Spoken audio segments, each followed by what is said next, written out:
Telescópio. Oferecimento. Plano de Assistência Familiar Camargo. Tradição, seriedade e respeito. Unimed Sul Paulista. Sempre próximo, com o compromisso de cuidar de você. Sicredi. Conheça nossa agência. Aberto a partir das 9h30 às 15h30. Muito boa tarde, Itapetininga, São Paulo e Brasil. Hoje é dia 1º de maio, feriado nacional, em homenagem ao Dia do Trabalho. E essa vai ser a pauta aqui no programa Telescópio. Agradeço o privilégio de entrar dentro da sua casa, através da TV a cabo, do Instagram, do Facebook, do YouTube, por diversas formas, e agradeço principalmente a sua audiência. Na bancada do programa Telescópio hoje, Dr. Emílio Nastri Neto, advogado trabalhista e também presidente da Comissão do Direito de Trabalho. É assim que fala? Obrigado, boa tarde, doutor. Obrigado a todos, boa tarde, prazer estar aqui para falar um pouquinho de direito do trabalho. Dá para falar num programa só, será ou não? Tem muita coisa, né? Acho que é pouco. Vamos lá, vamos começar. Se precisar, a gente marca outro. Professor Diogo Mastrojoco, meu amigo, obrigado pela sua participação também. Tem muito o que falar sobre trabalho, não? Eu que agradeço, Fábio. Boa tarde, doutor. Imagino que sim, né? Vamos ter bastante assunto para debater nesse dia do trabalho, né? Até porque o trabalho se adequa à mudança dos tempos, da tecnologia, as coisas mudam, né? Sem dúvida. Vamos conversar com o doutor Emílio aí, que vai trazer boas notícias pra gente, nos ajudar a compreender o que está acontecendo no mundo do trabalho. E não é uma peculiaridade de Itapetininga, na verdade, é um assunto em debate internacionalmente, sim. O mundo inteiro passando por transformação. João Paulo, o programa Telescópio conta com apoios importantes do Plano Familiar Camargo, também da Unimed Sul Paulista, do Sicredi Cooperativa de Crédito, deixa eu deixar meu calendário aqui do Sicredi, e lógico, da água mineral Sarapuí. Sirvam-se de água boa aí, doutor Emílio, professor Diogo, água mineral Sarapuí. João Paulo, pode chamar o break que a gente volta em definitivo bem rapidinho, até já.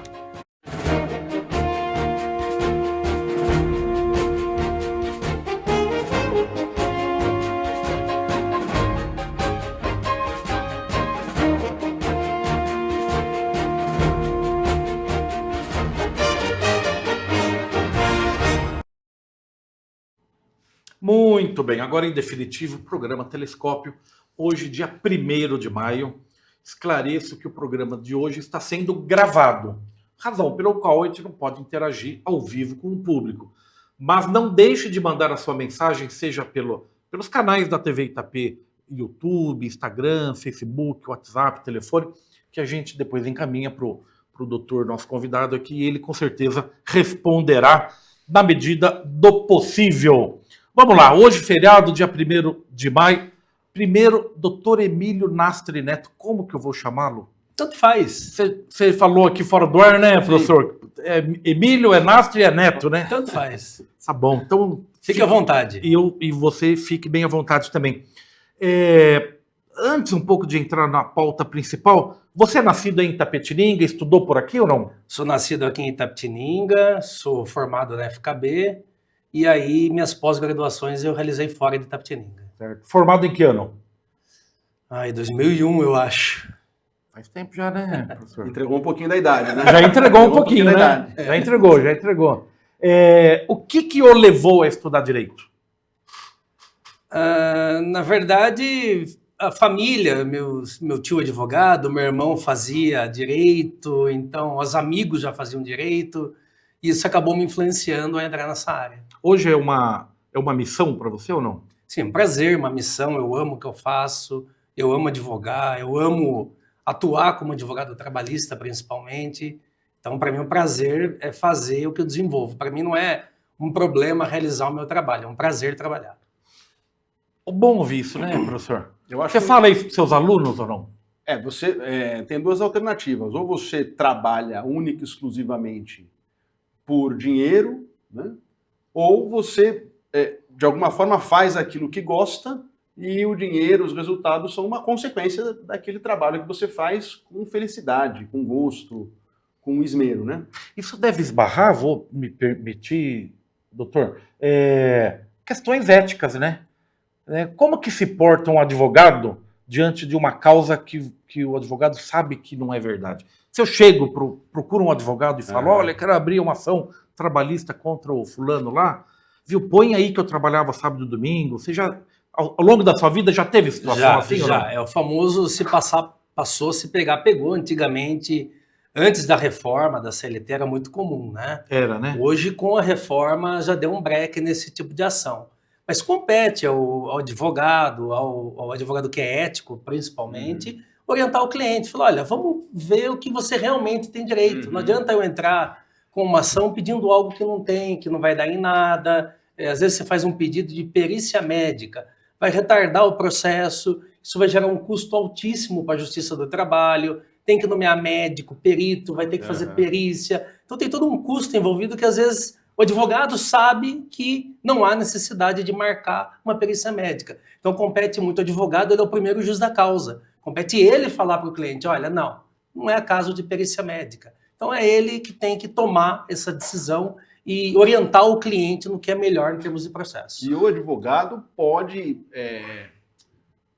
não querer conduzir aquela causa caso os argumentos apresentados pelo futuro cliente ou pelo potencial cliente não sejam verdadeiros, né, doutor? Sim, caso, por exemplo, eu acho que tem que pedir dano moral, mas eu entendo que não é o caso de dano moral. Então prevalece a opinião do advogado, a opinião técnica e não entra com dano moral. Então o advogado, ele tem essa prerrogativa de falar para o cliente, olha, eu não vou entrar com esse pedido. Se ele falar, não quero, procura outro, não tem problema. Se achar alguém que faça, ótimo. É que hoje tem o Dr. Google também, né? Que é um bom advogado. Tem, né? ChatGPT. O cara já entra lá e fala assim, eu tenho tais direitos. Né? Isso é muito comum. Às vezes consulta outro colega. A gente estava conversando fora do ar aqui, em Itapetininga, nós estamos com uma questão que está nova na Justiça do Trabalho aqui. Eu não tenho o número exato, né? Mas eu estava numa reunião com a juíza do trabalho. É de 30%, mais ou menos, a quase 50% dos processos são advogados que atuam de forma virtual de outros estados. Então, como que eles chegam aqui? Como que o reclamante conhece ou o empresário conhece esses advogados? Então, eles atuam, muitas vezes, sem um critério ético, sem um critério moral, não todos, mas muitas vezes atuam de uma forma, vamos entrar e vamos ver o que vai acontecer. Sim. Esse é o grande problema também. No fundo, é uma brincadeira com a justiça, né? Sim. Hoje a justiça consegue identificar esse tipo de processo e consegue não dar uma procedência nesses casos. É raro alguma ação que passe nesse sentido. Não precisa da presença do advogado, né? Não precisa ser presencial. Como que eu conseguiria achar um advogado lá de outro estado? Hoje, Google, né? Hoje, depois da pandemia... É tudo eletrônico, né? É tudo eletrônico. Hoje é PJE, um processo judicial eletrônico. É muito bom para o advogado, porque você consegue acessar o processo pelo celular, em qualquer local do país, fora do país. Então, você consegue visualizar o processo e, muitas vezes, de longe, você consegue orientar o seu cliente. Então, o PJE é uma ferramenta muito importante para os advogados e para o cidadão. Só que, com a pandemia, as audiências começaram a se tornar virtuais. Nós começamos a trabalhar nesse mundo virtual. Então, perdemos o processo no papel. Veio o PJE, que é excelente, é um processo eletrônico. Com a pandemia, as audiências foram virtuais, se tornando virtuais. Isso, ao mesmo tempo, facilitou, é uma comodidade para o advogado, ter que se deslocar para uma cidade para fazer uma audiência, para ouvir apenas uma testemunha. Você tem que ir lá para Mato Grosso, para ouvir uma testemunha e voltar para cá. Então, isso acabou ajudando bastante. Só que também, ao mesmo tempo, nós tivemos um aumento aqui na Justiça do Trabalho de Itapetininga desses advogados de outros estados. E como eles chegam até o cliente, eu não sei dizer, mas acho que é propaganda, mídia. Mas eu me lembro que eu conversei com alguns advogados uma vez e eles me falaram que é proibido ao advogado ir atrás dos clientes. Sim. Isso ainda persiste, doutor? Persiste porque a advocacia ela não tem uma atividade mercantilista. Então, eu não posso sair por aí vendendo o meu trabalho, né? Entendi. Então, a OAB hoje, a OAB São Paulo, ela está muito atenta a esse tipo de publicidade. Qual é o limite da publicidade que o advogado pode dar? Vou dar uns exemplos bem absurdos aqui. Carro de som, o advogado não pode. Panfleto, o advogado não pode. E outras coisas, propaganda em rádio, propaganda em TV, o advogado não pode. Mas aí nós temos as questões de redes sociais. E aí que nós estamos num momento de adaptação também a isso. Está sendo regulado isso ou não? Tá, a OAB São Paulo está muito atenta. Eu não sei precisar quais medidas estão sendo tomadas, mas a OAB está muito atenta ao limite da propaganda. Deixa eu ver se eu estou correto no raciocínio, professor. Profissional liberal, um advogado, um médico, um jornalista, um dentista, é imagem. Sim. Né? Aquele advogado tem uma imagem boa, aquele advogado tem imagem negativa, porque eu ouvi dizer, eu ouvi falar bem, ouvi falar mal. Então, assim, a sua presença aqui hoje é em caráter excepcional, primeira vez que você vem aqui, sim, né, comigo aqui, tá dando uma entrevista e tal. Se você viesse todos os dias, você não estaria expondo a sua imagem ou não? Pode ser que sim, pode ser que caracterize isso e a OAB prevê um tipo de punição para isso para o advogado. Porque todo mundo, o público que nos assiste vai ver, putz, advogado trabalhista é ele, advogado trabalhista é ele, demonstra conhecimento e tal. É uma propaganda subliminar. Mesmo que você não dê o seu telefone, sim. Você está expondo a sua imagem. Porque hoje aqui eu estou institucionalmente, né? Eu estou representando a Ordem dos Advogados de Tapetininga. A Comissão de Direito do Trabalho. Mas se você viesse todo dia aqui? Então, talvez caracterize esse ato de mercantilização da atividade. Aí a OAB tem uma comissão de ética, a OAB esse advogado vai responder um processo ético disciplinar. Se isso realmente ficar caracterizado, tem que tomar muito cuidado se isso caracteriza ou não. O que não pode, eu sei que na área da saúde é assim, não sei se o professor é professor lá na Faculdade de Medicina, uma regra semelhante é assim, nenhum médico, nenhum advogado pode falar, eu sou o melhor. Sim. Eu sou o melhor cirurgião plástico da cidade. Ou eu faço uma cirurgia e divido em 3 pagamentos, botar isso numa propaganda, mesmo nas redes sociais. Porque ele não pode fazer propaganda, dizer que ele é melhor do que o outro, né? O direito vale isso? É isso também. Em alguns locais, a gente até percebe uma resistência da população em relação a esse tipo de exposição, de propaganda, né? Aquele médico está fazendo propaganda assim, por quê? Por que ele precisa fazer tanta propaganda, né? A gente até percebe em alguns grupos algum tipo de exagero. Exagero, é isso mesmo. Né? Então talvez o objetivo que aquele profissional quisesse alcançar tenha ido... Tiro no pé também, tiro né? No pé. Às vezes sim. Eu imagino que sim. E a questão da formalidade do trabalho, né? Mudando bem a nossa pauta aí. A gente convive hoje com um termo chamado uberização do mercado de trabalho. Explique pra gente, doutor, o que é a uberização? Vamos falar até um pouquinho também, poderia também incluir a pejotização, né? Pejotização. Que é uma forma de maquiar um vínculo empregatício. Então, para ser empregado, tem que ter 5 elementos básicos. E aí, um dos elementos é ser uma pessoa física. Tá. Então, eu não quero recolher impostos, eu não quero pagar salário formalmente, e eu vou ter um benefício fiscal aí, eu oriento meu funcionário a virar pessoa jurídica, um MEI. Com isso, eu me isento de qualquer tipo de responsabilidade. Mas a Justiça do Trabalho está muito sensível nessa questão de pejotização, uberização, ela está muito sensível no sentido de conseguir identificar quando é feita essa maquiagem no vínculo empregatício para que o empregador detenha algum tipo de benefício fiscal em detrimento do empregado, do trabalhador. Mas o empregado também está tendo um tipo de benefício aí, não está? Porque também ele não recolhe alguns impostos, Era o que eu ia perguntar, Fábio, emendando. Para o funcionário, tem algum benefício em ele se submeter a ser uma MEI, por exemplo? A maioria das vezes, o empregado se submete porque ele não tem uma outra opção. Ele de alguma forma, coagido. Ou vira MEI, ou vou ter que te mandar embora. Então, meu grupo de funcionários, de vendedores externos, todos vão ter que virar MEI, por exemplo. Todos. E se eu não quiser virar MEI? Você sai daqui, simplesmente assim. Ou eu não te contrato. Eu não te contrato, entendeu? Então, a questão da pejotização, ela é uma forma de maquiar esse vínculo, prejuízo para o empregado. Porque se ele pudesse, como MEI, prestar serviço para outras empresas, emitir nota para outras empresas, eu veria isso como algo sadio. Mas não. Um dos requisitos da pejotização, dela ser negativa, é exatamente o caráter da exclusividade. Então, ele é vendedor externo, entendi. Por exemplo, ele só presta serviço para mim, ele não presta serviço para mais ninguém. Isso caracteriza que ele é um empregado. E, efetivamente, ele é um empregado, ele não é um um prestador de serviço autônomo, por exemplo. E eu imagino que para o Estado também não deva ser vantajoso, então. Porque o INPS fica fora dessa conversa, Fica né? fora, né? O MEI tem uma alíquota reduzida de INSS, né? Quase que simbólica. Mas tem. Né? Que coisa, não?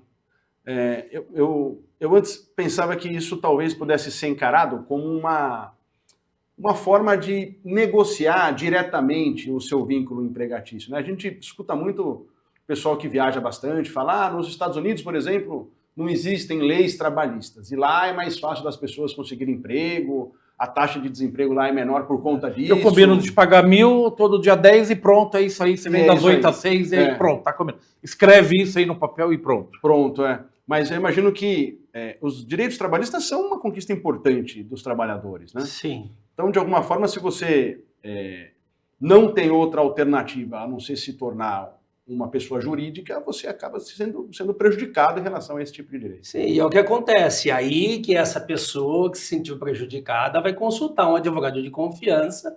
O advogado vai ter que identificar se realmente aconteceu a pejotização e vai pedir anulação da pejotização. Falar, olha, ele não é PJ. Ele é uma pessoa... ele é uma pessoa física, ele é empregado e ele tem direito de receber as verbas rescisórias, tem direito de receber fundo de garantia, multa de 40%, recolhimento previdenciários, enfim, fundiários, etc. Por que está aumentando tanto essa pejotização, essa uberização? Na verdade, com o tempo, né? Ela começou, vou chutar, em 2012, 2011 começou, e com o passar do tempo ela começou a evoluir, principalmente com o advento do MEI, né? O MEI deu um start muito grande na pejotização. Porque eu acho que o grande prejudicado é o Estado, é o governo. Sim. Né? Porque combina de pagar 1.000, eu pago 1.000 aqui, né? E a gente combina os detalhes. Mas o funcionário não está protegido pelo INSS, né? Acaba abrindo mão 13º, férias, enfim, fundo de garantia, aqueles outros benefícios. Pode ser bom para ele, porque ele conseguiu um emprego e tal, mas quem está sendo prejudicado é o Estado. É né? o Estado. Mas são parentes, muitas vezes, o próprio empregador, o próprio empresário é orientado de uma forma equivocada para forçar os empregados dele a serem MEI para ter esse benefício fiscal. E óbvio que não há uma explicação depois do que quais são as consequências disso. Então, para o próprio empregador ter pessoas jurídicas trabalhando para ele também não é garantia de 100% de vantagens, né? Se for realmente jurídica, se é um prestador de serviço efetivamente, ótimo, ele tem vantagens. Todo mundo tem vantagens. Agora, se for a pejotização, uma forma de maquiar esse vínculo empregatício para reduzir a carga tributária do empregador e sonegar impostos, aí ele tem que ser onerado. No futuro ele vai se arrepender, o patrão. Provavelmente, porque assim, hoje os juros, existem os juros do Justiça de Trabalho, se eu não estiver enganado, IPCA. E eles são juros altos, né? E aí eu não vejo como a vantagem de você retardar esse procedimento. É melhor você pagar na rescisão do funcionário 5.000 do que pagar judicialmente 8.000, 9.000. Você vai ter esse acréscimo, né? Eu já vi, inclusive, alguns casos, eu acho que extrapola essa questão de ser pessoa jurídica, Fábio. Alguns empresários propõem para determinados funcionários que eles componham a matriz societária da empresa para fugir dessa questão tributária. Então, ao invés da empresa te contratar como uma pessoa física, né, CLT, te pagar um bom salário, recolher os impostos, ele de alguma forma te inclui no quadro societário, um percentual ínfimo lá de 1%, 0,5%, porque você, sendo sócio, você depois não pode entrar com nenhuma reclamação trabalhista. É isso, doutor? Pode. Aí que está a questão. É muito comum isso. Desde que você comprove que a sua participação societária foi uma fraude. O próprio 1% já nos mostra que isso é uma fraude, né? E aí essa pessoa vai ter que entrar com uma reclamação trabalhista, juntando uma série de documentos que comprove que ele era empregado efetivamente, que ele se enquadra dentro dos requisitos legais para ser empregado e falando que essa participação societária é nula. Está previsto, nula, inclusive, na CLT, no artigo 9º, que fala isso. É uma forma de fraudar. Né? A troca do que eu te dei 1% de participação da na minha empresa. empresa? 1%. Né? Então é muito marcante esse número, 1%, 5%. Isso já demonstra uma má fé na contratação e uma forma de maquiar esse vínculo empregatício. No dia a dia de um escritório, de um advogado trabalhista, quais são as principais demandas da atualidade? Olha, ainda nós temos questões que eu achava que ia acabar com o tempo, como hora extra, ausência do intervalo entre a jornada, que é hora de almoço, hora de janta, ainda são muito comuns. Mas nos deparamos com as questões relativas a assédio sexual, ainda hoje, Tem infelizmente. muito isso, doutor? Tem. Parece que não, mas tem. E aí a grande questão do assédio sexual, Fábio, é o problema, é uma instrução processual muito pesada, e a questão de prova, porque o assédio sexual ele não é feito de forma pública. O empregador ou o superior hierárquico, quando ele assedia sexualmente, é feito de uma forma velada, uma forma escondida. Claro. Então o meio de prova é muito complicado, mas ainda existem ações de assédio sexual, de assédio moral no ambiente de trabalho é muito comum. Mas tem bastante ainda acidente de trabalho típico, né? Aquele acidente de cabo da escada, tem também... Falta bastante. de proteção, falta de E EPI. falta de EPI, falta insalubridade, periculosidade. Às vezes a periculosidade, eu advogo para a empresa, às vezes até por uma questão de conhecimento técnico. Pô, eu não sabia que eu tinha que dar esse EPI, eu não sabia que eu tinha que pagar insalubridade aqui. Então, às vezes tem até essa questão de conhecimento técnico. Eu já vi em algumas situações reclamações trabalhistas porque a empresa forçava aquele funcionário na área de vendas, por exemplo, a bater metas. E aí coloca uma meta muito alta, a remuneração daquele vendedor é baseada na quantidade que ele consegue vender, né? Então ele não tem um salário fixo, e a pressão para o atingimento dessas metas era absurda. Isso gerou uma reclamação trabalhista. Isso também. vira assédio moral Assédio ou não? moral, Principalmente em telemarketing, né? Sim, telemarketing, Então, eu já vi algumas situações assim, e outras também, onde o empregador, isso de vez em quando aparece no Instagram, no Facebook, né? Exige que os funcionários fiquem gravando vídeos, criem algumas situações para fazer propaganda. Muitas vezes vexatória. Vexatórias, né? Ah, Vexatórias. Fantasia o empregado, faz ele pular dentro de uma caixa d'água, coisas do tipo. Acontece isso mesmo? Então não Acontece. é lenda urbana, né? Não, Coisa acontece. Infelizmente acontece. E o assédio sexual, professor, numa outra circunstância, eu recebi um treinamento, porque o assédio sexual, doutor, me corrige aí, Não, pois não? pressupõe a hierarquia. Sim. Não é de igual para igual, né, de colega para colega. Pressupõe uma hierarquia. Só que depende de interpretação, porque se um chefe fala, oi, tudo bem, como é que você está?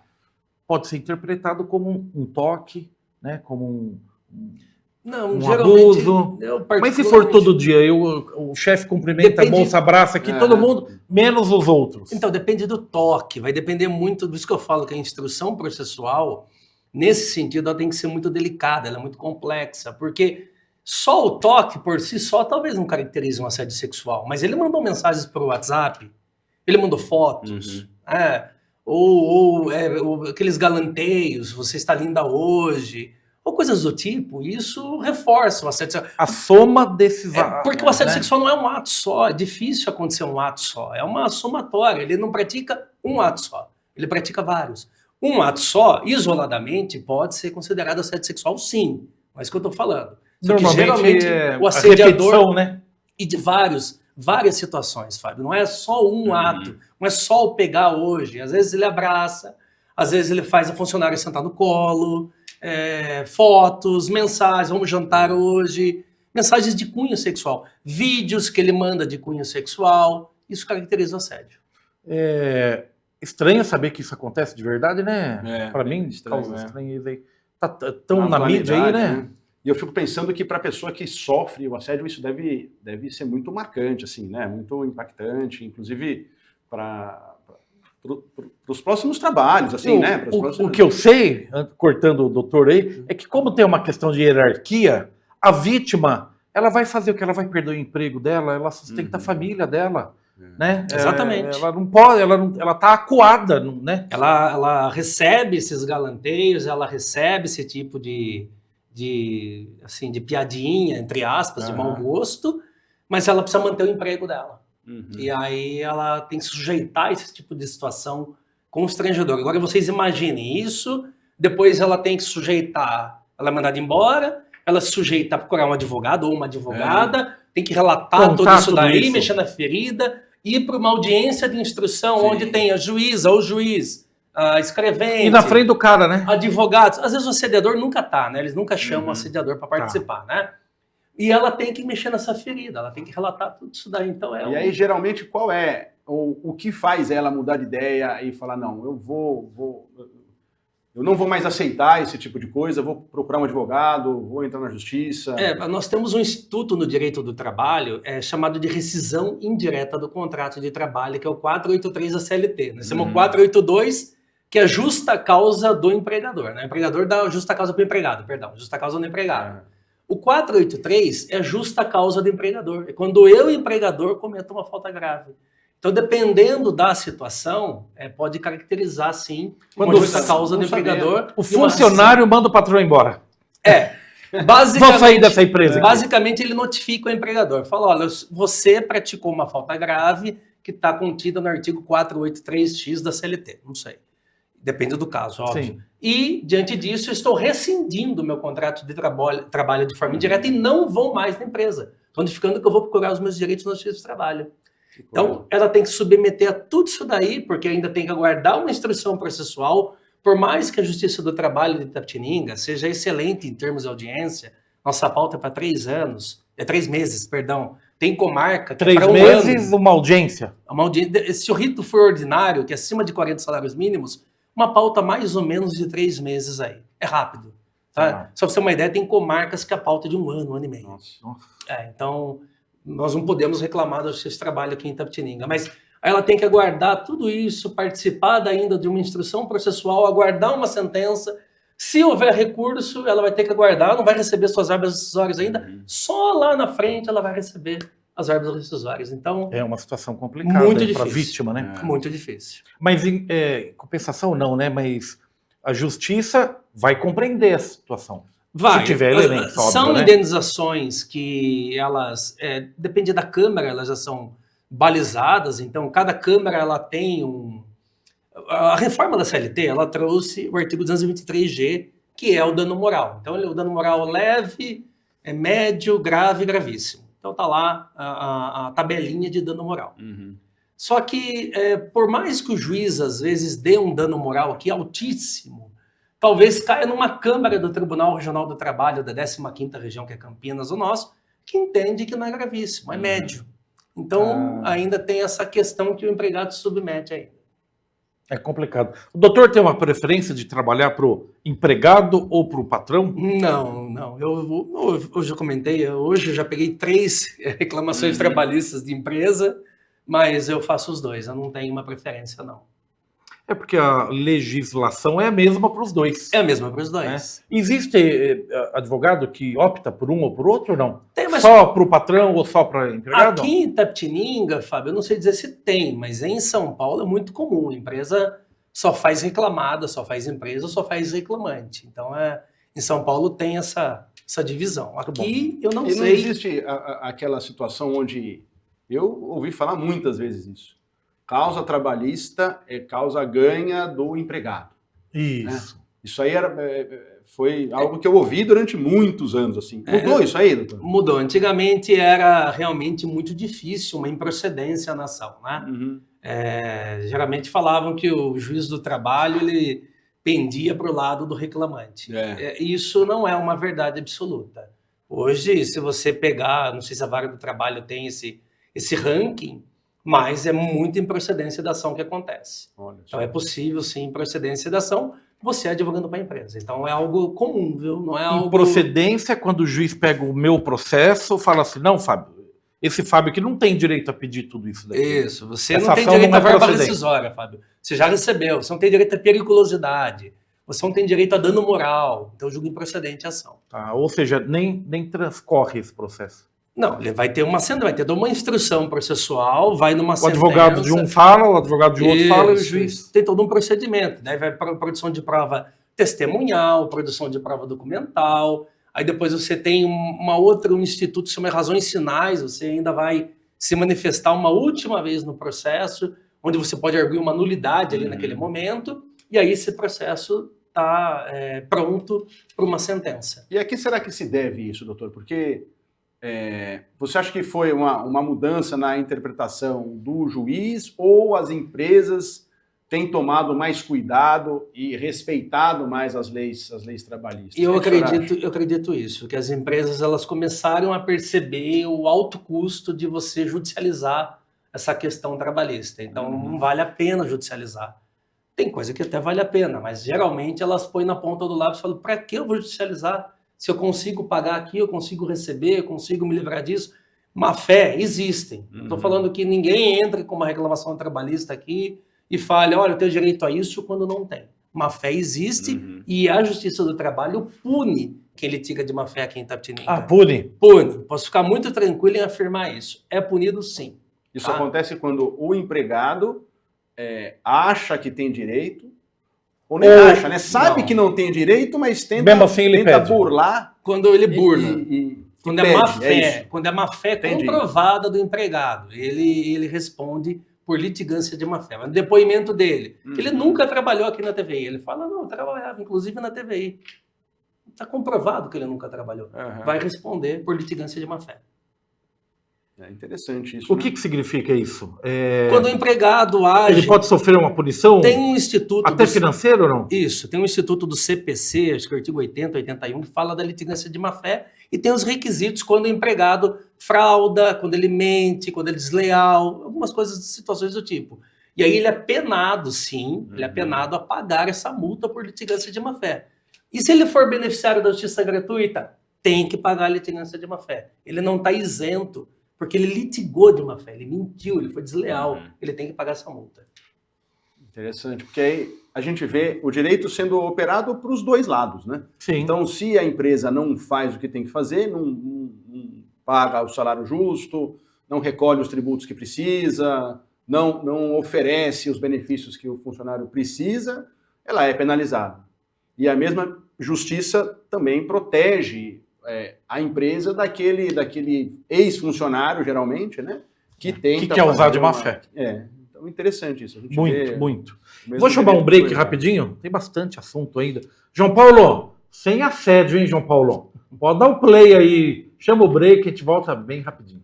A Unimed Sul Paulista agora está no Itapê Shopping. Um espaço amplo e confortável. Equipe de diversas especialidades oferecendo serviços de saúde integrados. Atividades para beneficiários com mais de 60 anos e aulas de pilates. Aqui tem Unimed Sul Paulista. Neste Dia das Mães, surpreenda quem você ama e presenteie com amor. No Boticário, você encontra presentes para sua mãe a partir de R$ 39,90 e kits a partir de R$ 59,90, com até 30% de desconto. Garanta logo o seu, porque essas ofertas são válidas só até 11 de maio. O Boticário, eleita a melhor marca para presentear no Dia das Mães. Vila Rosa Restaurante e Rotisserie. Self-service, marmitex e combos especiais, salgados e massas artesanais, cardápio especial para eventos. Venha conhecer o Vila Rosa e experimentar as delícias do nosso buffet. Vila Rosa Restaurante e Rotisserie. Há 25 anos trazendo mais sabor em sua refeição.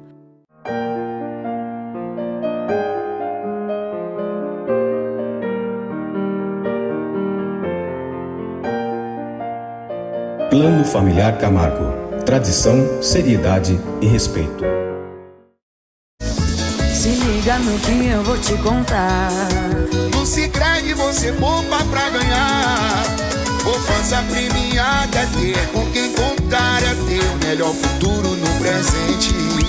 Se liga, Sicredi tem poupança premiada. Você vai poupar e ter a chance de ganhar uma bolada. Ter com quem contar, é confiar na caminhada. Sicredi, poupança premiada.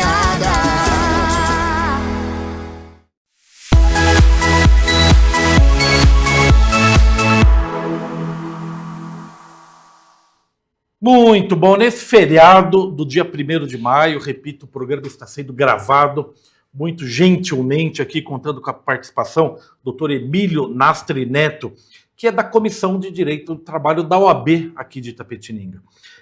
São muitas as questões do mundo do trabalho, repito, o programa sendo gravado. Mande a sua mensagem pelas redes sociais, que, havendo possibilidade, a gente encaminha para o doutor poder responder oportunamente. Uma outra coisa, doutor, já indo no embalo aí, antigamente se falava em ficha suja de funcionário. Eu não vou entrar com ação trabalhista, senão vai sujar minha carteira, vão saber que eu entrei com ação. Existe ainda isso ou não?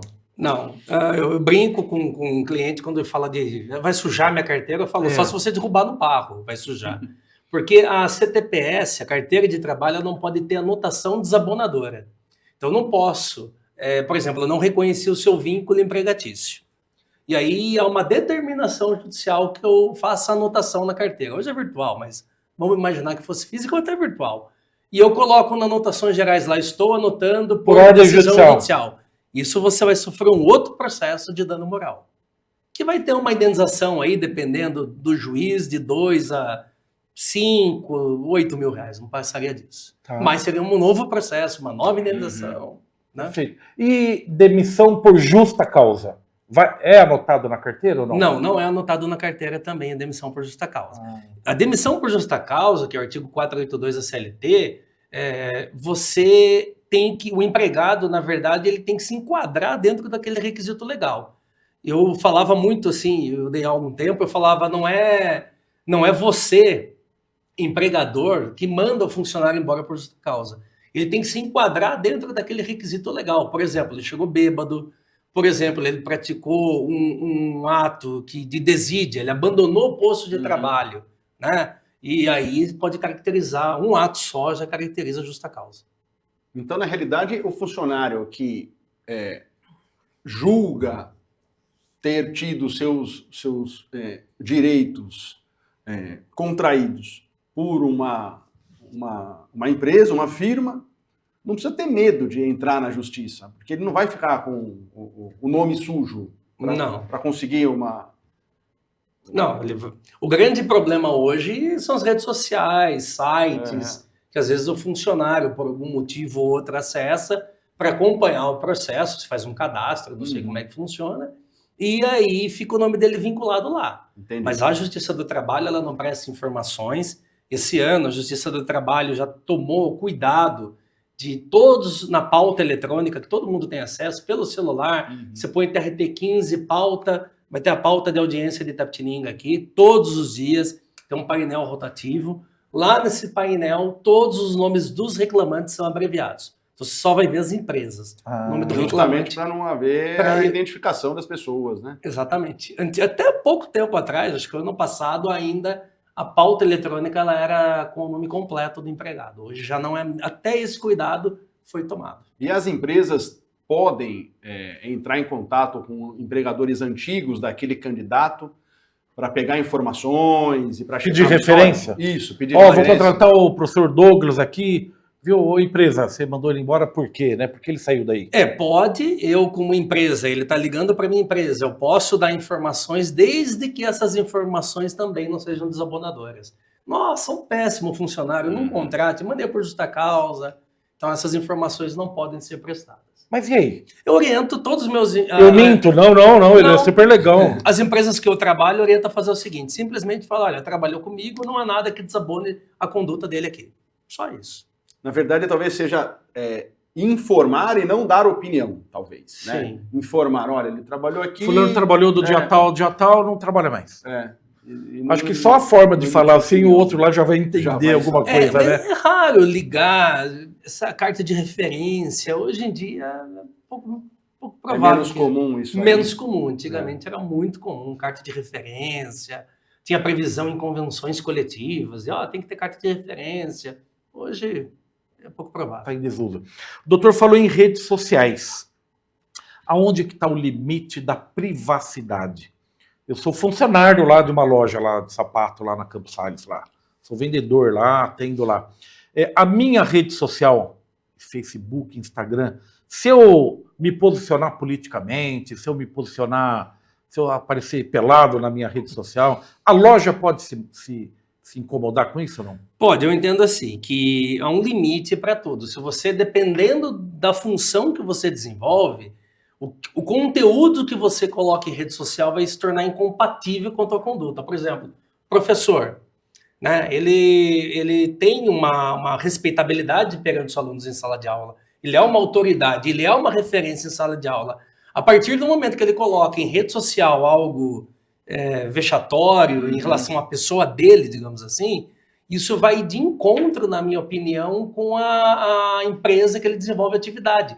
E a empresa perde a confiança nesse profissional. Esse professor, olha como é que ele está no carnaval, nas ruas, olha o que ele está fazendo. Sim. Então é incompatível com a atividade que ele desenvolve. Isso é a minha opinião. Mesmo fora do ambiente de trabalho, fora do horário bancário, quer dizer, mesmo no domingo de carnaval, o cara amanheceu caído na avenida lá. Dele, no Facebook dele. Entenda que, sim, mesmo fora do ambiente de trabalho, alcançou repercussão no ambiente, impactou na respeitabilidade dele, eu entendo que pode rescindir o contrato de trabalho.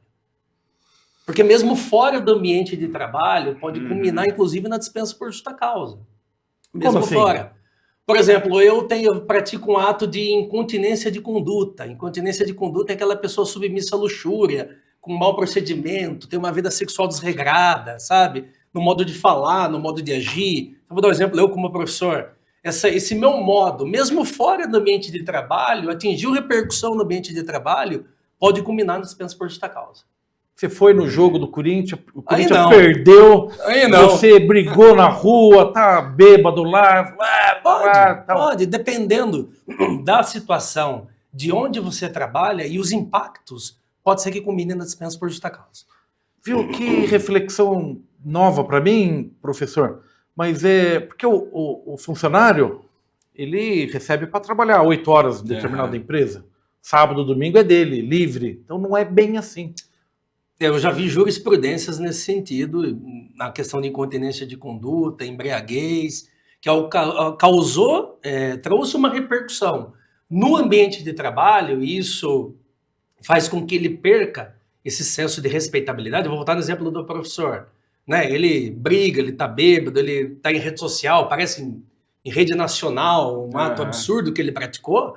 Isso causa uma repulsa social e ele não vai ter essa respeitabilidade no ambiente de trabalho. Afinal, eu não queria que a minha filha tivesse aula com um professor que praticou um tipo de conduta desse na rua. Se ele pratica na rua, por que ele não pode praticar no ambiente de trabalho? Então a empresa pode mandar ele embora. Exatamente.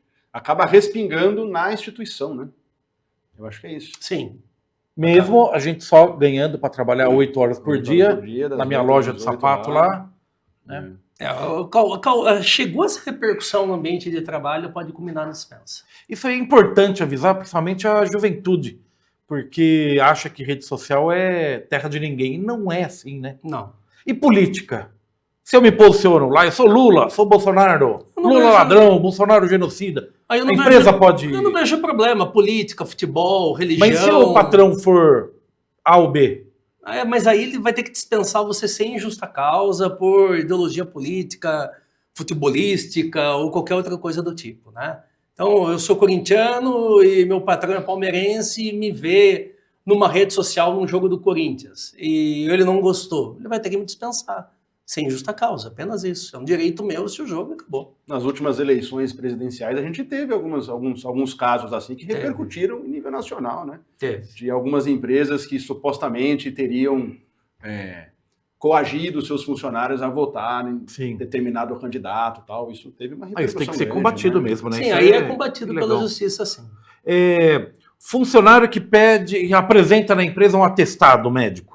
Olha lá, com dor na perna, lá estava atestado, lá uma semana de licença. E aparece no botequim tomando cerveja, então, pulando o carnaval lá. Presume-se a veracidade do documento, né? Do profissional médico que deu. Emendando isso a essa pergunta feita pelo Fábio, né?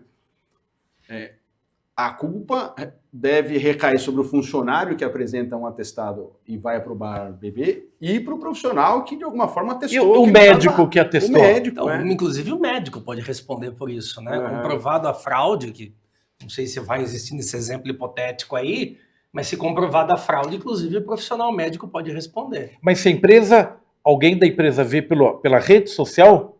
Pode, eu dispensei, né? Dispensei sem justa causa ou por justa causa, pelo mau procedimento que esse funcionário teve. Mas vamos imaginar que seja sem justa causa, eu dispensei o funcionário. Ele entra com uma reclamação trabalhista se sentindo injustiçado. Eu vou juntar o quê? O documento médico falso, não sei se é falso, e o print da rede social, ó, onde ela estava, ó o que estava fazendo, falando que estava doente nesse dia. Isso demonstra a má-fé passiva, até mesmo de uma litigância de má-fé. Então, na realidade, um atestado médico não é ou odontológico, né? Não sei, não é um documento infalível, né? Não, presume-se irrefutável. Presume-se a veracidade do documento. Claro. Se ele tiver um timbre de uma instituição pública de saúde ou de uma particular, assinado por um médico, com carimbo do médico, com o CID, presume-se que aquele documento é verdadeiro e incontestável. Agora, a partir do momento em que você vê a pessoa que alega que está de cama pulando o carnaval, nesse exemplo, aí não tem que fazer. Né? Mas a empresa pode usar, então, a imagem que viu nas redes sociais para chamar o funcionário e falar, viu, mas você não estava de cama aqui? Né? Pode sim. Pode dispensar, inclusive, óbvio. Porque perdeu essa questão da confiança. Confiança é tudo na relação do trabalho. A partir do momento que você perder a confiança, encerra o contrato. Uso de WhatsApp também é uma coisa que de vez em quando a gente ouve falar. Eu trabalho na empresa da hora tal a hora tal, mas fico recebendo chamada no sábado, no domingo, respondendo chamado. Isso pode ser configurado como hora extra de trabalho? Pode ser configurado. Tem, inclusive, advogados que acabam até pedindo uma indenização por dano moral, porque o empregado estava na praia, recebeu mensagens do e não respondeu. E não respondeu. E tem que ver, tudo é o caso concreto que tem que analisar, sabe, Fábio? Às vezes o empregador acabou mandando uma mensagem, tomou 15 segundos para a pessoa responder, mesmo ele estando de férias, isso talvez não caracterize um dano moral, tá? Isso não vai... Até porque eu fico pensando que não é uma prerrogativa do funcionário em férias responder ou não? Sim. Né? Então, se a empresa manda um questionamento para mim em férias e eu respondo, eu poderia ter escolhido não responder porque estou de férias. Mas você pode também argumentar que está com medo de ser mandado embora e não respondeu o chefe. Por isso que eu acho que é o contexto, né? Depende do caso concreto aí. Na constância. Puta, todo domingo o cara manda mensagem. 10 horas da noite, uma mensagem. Isso. Vai depender muito desse contexto. No âmbito da docência, como professor, não sei se o doutor também, como quando deu aula, aluno, você dá aula à noite.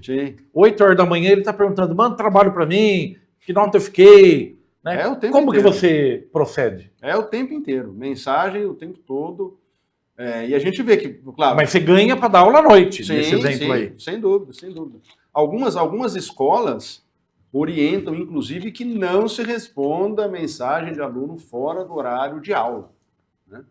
Não se precavendo de Se precavendo de processo trabalhista. Exatamente. Eu já tive conhecimento de escolas que fazem os professores assinarem um termo dizendo que estão cientes de que a escola orientou que não se responda a aluno fora do horário de trabalho. Para que essa responsabilidade das horas extras, né, dessa jornada extraordinária, não recaia sobre a empresa. Então, é prudente isso, doutor? Super prudente. Super prudente. Não responder mesmo, não deixar o empregado responder. O empregado do professor responder. É que nem o uso de EPI, né? As empresas mandam assinar. Se for subir na escada, você tem que usar o capacete. Assina aqui. Se cair sem capacete, ele sabia que tinha obrigação. Né? O EPI a gente chama de ficha de entrega de EPI, né? Então, todas as empresas que o empregado está sujeito a uma condição insalubre ou periculosa, ele tem que usar o equipamento de proteção individual. A insalubridade ela é caracterizada em graus, né? 20 ao mínimo, 10 ao mínimo, 20 ao médio, 40 ao máximo, sobre o salário mínimo. Já a periculosidade é 30% sobre o salário do trabalhador. Perfeito. Eu falei no começo sobre tecnologia. O mundo está mudando, né? As coisas estão estão mudando. É muito comum você estar aqui em Itapetininga, arranja um emprego digital numa empresa lá de São Paulo. Aí eles querem que eu escreva algum artigo, o professor pode dar uma aula à distância. Né? A justiça trabalhista já está preparada para essas situações? Tá. Hoje nós temos as audiências online, né? Onde fica a cargo do advogado aqui na Justiça do Trabalho de Itapetininga optar se ele quer o juízo 100% digital. Não, eu digo para o exercício do trabalho. Do trabalho? Em que sentido? Porque eu dei o exemplo aí da loja de sapato. Teoricamente, eu me dirijo até lá todo dia, 8 horas da manhã, abro a loja, boto meu cartão, vou embora às 18 horas e tal. O trabalho digital, eu posso estar trabalhando com alguém até de outro fuso horário, né? Em outros países, inclusive. E tem muita gente trabalhando, exercendo o trabalho à distância. Quer dizer, não tem ambiente de trabalho. Sim. Né? Como é que... Na CLT ela tem uma previsão, não me recordo de artigo 6º, mas é o teletrabalho, tá? Já tem isso. Já tem previsão legal para isso, com todas as regras, regramentos, como funciona. Hoje o Poder Judiciário já está exercendo a maioria, possível, parece que 50% trabalha em home um dia e 50% presencial. O home é uma... Como que é o home? Como que a justiça encara? Eu tenho que ter um computador e tenho que ter uma internet na minha casa para atender o patrão que mandou me botar em home? Geralmente, se o empregador ele vai exigir que o funcionário trabalhe em home, ele tem que disponibilizar os acessos para isso. Computador, uma internet, pelo menos o básico ele tem que disponibilizar para que a pessoa consiga desenvolver a atividade dela. Nem sempre isso é uma realidade, porque o home... O empregador começou a olhar, puxa, eu economizo com internet, eu economizo com água, com energia, cafezinho que ele ia falar, papel higiênico, uma série de coisas que eu acabo economizando. E o home acaba se tornando um atrativo para a empresa, né? E não é o fato do funcionário prestar um trabalho da casa dele que faz com que a CLT não se aplique a essa relação também, né? Assim, então, se aplica. CLT se aplica também, né? Hoje o home está muito comum, pelo que eu vejo, híbrido, né? A pessoa trabalha, por exemplo, em São Paulo. Isso, 3 dias. 3 dias na casa. E 2 presencial. Dias no local. Isso, está muito comum híbrido. Como aqui também no Poder Judiciário, está muito híbrido isso daí. Porque é uma novidade isso, né? Sim, acho que começou na pandemia, acho que ficou mais forte na pandemia, né? Foi. E aí descobriu-se que pode ser uma alternativa. Pode ser assim. Só que também traz novidades, né? Porque na minha casa eu tenho cachorro, eu tenho criança, eu não tenho um ambiente adequado, né? Tem que ser negociado isso com a empresa, né? Igual eu no meu caso. Imagina uma audiência virtual, que eu tenho um escritório, mas imagine que eu não tenho um escritório. Então, às vezes o bebê do vizinho chorando, o rapaz martelando do lado, como já aconteceu, de sustentar oralmente, o vizinho nunca fez nada, mas estava quebrando o piso nesse dia. Eu tive que ir lá parar no meio da sustentação, pedir para ele interromper a quebra do piso para poder prosseguir com a sustentação oral. Então, são algumas novidades que estão acontecendo e que a gente nunca imaginou, né? Manutenção de rede de energia na hora que você está fazendo audiência. Acabou a luz. Acabou a luz. Aí puxa o celular, faz com o celular. É muito comum hoje acontecer esse tipo de coisa. E para os resultados dos processos, o senhor vê muita diferença entre um processo ser tocado digitalmente ou presencialmente? Eu, pelo fato de advogar um bom tempo, eu prefiro presencialmente. Isso é uma coisa minha, né? Lá sentar na mesa do juiz. Lá. Isso, eu prefiro. Eu acho que... Acho não, é outra sensação, é outra audiência que você enfrenta ali, né? E o teu poder de convencimento, muitas vezes, é maior do que algo virtual, que é um negócio frio. É o que você falou da Terra Sem Lei, eu conversei com a juíza sobre isso. O advogado, às vezes, está sem terno, está de camiseta, fazendo uma audiência, né? Nem a vestimenta adequada para uma solenidade, para um ato processual. Né? Então, há esse descaso porque eu estou na internet, é virtual, eu não estou presencialmente lá. Né? Então, o cuidado de usar uma roupa adequada para uma audiência que ele teria presencial, ele não tem virtual. Então, eu ainda prefiro presencial, mas tem que me adaptar, que a realidade é virtual, né? Eu fiz muitas audiências no passado, a maioria virtuais. Eu fico pensando que para o advogado, o momento da sustentação oral é onde ele pode destilar o seu conhecimento com algumas particularidades dele mesmo, né? Chega a ser bonito ver uma defesa, a gente vê pela uma internet, argumentação oral, né? A gente vê algumas pela internet onde o advogado convence mesmo, né? E acho que boa parte disso está na retórica. Acho que semanas atrás a gente teve aqui um professor... Ricardo Ligeira, conheceu o Ligeira? Não. Ele dá aula de oratória para advogados. Isso. Então, eu fico pensando que é a cereja do bolo, né? Que os advogados conseguem colocar no processo, né? Já aconteceu com o senhor? Já, Independente do que está escrito no processo lá.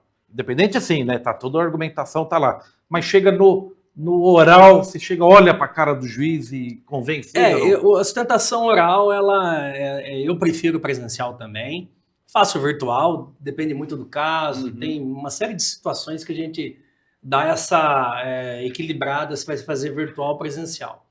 Mas a maioria é virtual, 90% dos casos virtuais. Mas essa presencial que eu acabei fazendo em janeiro, o fato de sustentar presencialmente talvez tenha formado uma convicção na relatora do processo que talvez virtualmente ela não tivesse, por essa frieza que eu falei. Está na internet, é isso aí, porque você está sustentando do seu escritório lá, eles estão numa tela de computador lá também, e todo mundo assistindo, não sei se está prestando atenção naquela sustentação.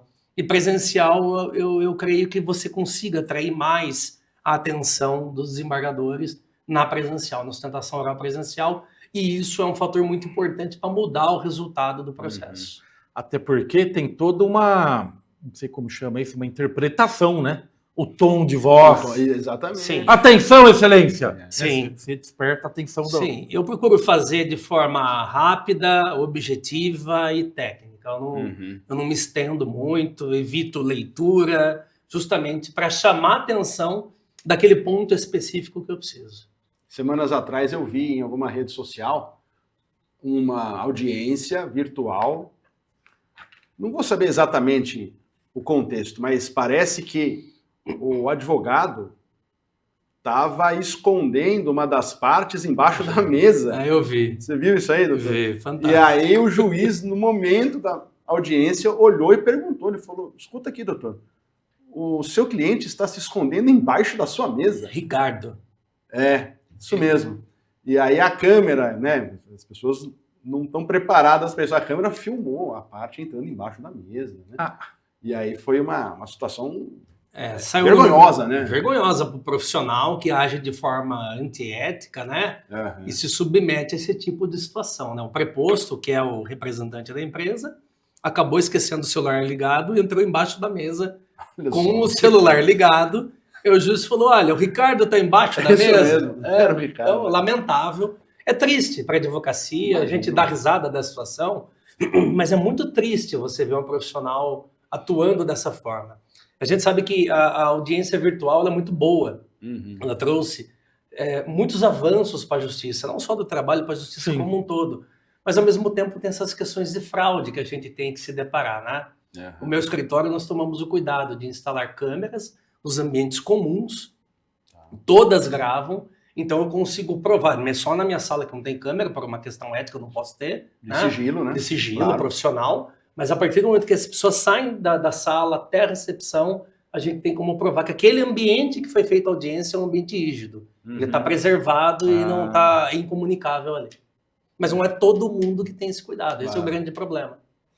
Mas aí eu acho que o mercado de trabalho vai regulando isso, né? Esses incompetentes sempre teve, né? Sempre teve profissional bom e ruim em todas as áreas. Seleciona, né? O mercado acaba selecionando quem faz espero que certinho. Sim, né? Espero que sim também. Na sustentação oral também tem possibilidade do advogado reverter como piorar também, né? Sim. Recentemente teve um aí que falou que o Maquiavel era autor do livro do Pequeno Príncipe, né? Você chegou a ver ou não? Não vi isso. Então, advogado competentes e incompetentes, né? Doutor Emílio Nastri Neto, viu? A gente podia ficar aqui mais 2 horas conversando, que doutor. Bom. Eu gosto, assunto que eu gosto, também ficaria mais 2 horas aí. Como o programa está sendo gravado, realmente não dá para interagir com o público ao vivo aqui, mas insisto para que mandem perguntas que surjam aí. Sim. A gente encaminha para o doutor ou marca outro programa para o senhor vir de novo aqui. Sem problema. Concorda, professor? Plenamente. É muita dúvida aí desse... Acompanha o voto do relator. Isso é bom, dependendo da situação é bom. Conforme for. Mas tem muita coisa para a gente discutir nesse ambiente do trabalho, Bastante, bastante. Filosofando um pouco, professor Diogo, temos o que comemorar no dia 1º de maio? Fábio, acho que a gente estar trabalhando, ter oportunidades, eu acho que sempre é motivo, né? As dificuldades estão aumentando, né? No nosso país como um todo, a gente percebe isso. Por outro lado, a gente percebe que a motivação das pessoas é fator propulsor, né? Então, se eu quero arrumar um outro trabalho que eu consiga ganhar mais, eu tenho que me preparar mais, então a gente tem que ficar atento a essas oportunidades, né, de qualificação e tal. Sim. Então eu acho que sim, é sempre motivo da gente comemorar, mas principalmente da gente se motivar, né? Então, se eu quero ganhar mais, eu preciso de alguma forma arrumar um outro trabalho, e se esse outro trabalho exige um curso, uma especialização, uma outra formação, eu preciso ir atrás, né? E eu acho que as pessoas têm que ter para onde ir na segunda-feira de manhã. Eu acho que isso faz muito bem, né? Então, se a gente perde esse ímpeto, né? As coisas tendem a ir mal, né? E o trabalho é uma bênção, né? Sim, sem dúvida. Doutor, eu imagino que o advogado vive de conflitos, né? Sim. De litigâncias. Mas por trás do processo tem um homem, né? Tem uma pessoa. Sempre é bom quando tem uma relação saudável e boa para os dois, né? O advogado não vai ficar desempregado, porque ele vai atuar na prevenção, na orientação. Sim, isso é muito importante para as empresas, né? Essa advocacia preventiva. Então é muito importante o advogado estar na empresa, acompanhar a empresa, o dia a dia da empresa, ver como é que funciona e orientar o que é bom, o que é ruim, o que é válido, o que não é válido. Essa advocacia preventiva evita o quê? Processos. Isso. Evita conflitos, evita processos, evita custos para a empresa, isso é muito importante. Mas acaba, né? Evita conflitos para ambos. Para ambos, sim. Mas o advogado tem que ter essa vontade de ir até o local. Tem que olhar, eu já fui para várias empresas, já olhei como trabalha, entendi a linha de produção, como que funciona, por que o cartão de ponto está ali e não está ali. Então, esses detalhes são importantes para quando você for fazer a defesa da empresa, você conhecer o que está fazendo. Outro dia, uma curiosidade para encerrar mesmo, que já passamos do horário aqui, um funcionário, por comodidade dele, costumava chegar bem mais cedo na empresa. Por causa do trânsito, a logística do horário do ônibus, por circunstâncias do funcionário, ele acabava chegando 1 hora mais cedo. Com regularidade, meio que todos os dias. E aí o RH chamou ele e falou que não podia. Não pode. Tem convenções coletivas que estipulam o horário limite de entrada e saída. Geralmente é de 10 a 15 minutos antes. Você pode entrar, bater o ponto, e a saída também, dependendo da empresa, é a mesma situação. Por quê? Prevenção, isso. É prevenção. Daqui um tempo, o funcionário pode dizer, não, eu chegava lá 1 hora porque o chefe mandava. Que era hora extra, porque eu chegava 1 hora mais cedo que todo mundo. Isso onera a empresa. Pode ser que aconteça assim. É a má fé, mas não estou falando que não acontece. Pode acontecer. Pode acontecer. Muito obrigado, doutor. Eu agradeço. Agradeço demais. Agradeço o convite, a oportunidade. Para mim foi uma aula aqui, eu não entendo nada disso. Nossa, né? Aprendi bastante. Isso aí. Obrigado, viu, professor? Eu que agradeço. Vamos curtir o feriado hoje, 1º de maio ou não? Podemos também, não? Vamos comemorar, né? Vamos. Aproveitar o feriado. Obrigado, viu, doutor? Eu agradeço. João Paulo, hoje é feriado, dia 1º de maio, João Paulo. Saia da televisão, desligue agora o seu YouTube e vá aproveitar e vá olhar para o lado abençoado que é o trabalho, porque o trabalho realmente é uma dádiva, é uma bênção para todo mundo. Fiquem com Deus. Telescópio todo dia, meio-dia, aqui na TV Itapê. Tchau, tchau.